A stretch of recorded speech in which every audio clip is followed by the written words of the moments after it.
উচিত না। এই জন্য আমাদের প্রত্যেকের মধ্যে রূপবতী বা রূপ একটা রয়েছে, এই রূপকে কখনো আমরা বেশি গুরুত্ব দেব না। এটা যে রাজার প্রথম পক্ষের বউ, আমাদের সবার মধ্যে ওইটা রয়েছে, আমাদের সবার মধ্যে আসক্তি রয়েছে রূপের প্রতি। সবাই ছেলে বুড়ো সব দেখো, যেখানে একটু হরিনাম শুনতে যাবো বলে ওটা মেকআপটা করে একটু ভালো করে, একটু বড় লাইনটা লাগাই, চকচক চকচক করি, এতে এইটাকে লাগাই, উঠা লাগাই, হরিনাম শুনতে যাচ্ছ। ভগবানকে তুমি কি মুখ দেখাবে যেই তোমাকে সৃষ্টি করেছে?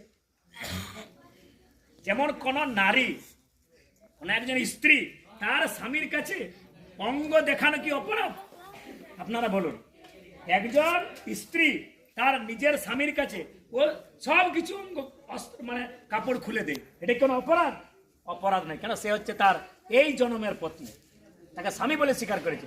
তো সেরকম আমাদের জগতের এই বিশ্ব ব্রহ্মাণ্ডে যত জীব আছে সবার স্বামী হচ্ছে কৃষ্ণ।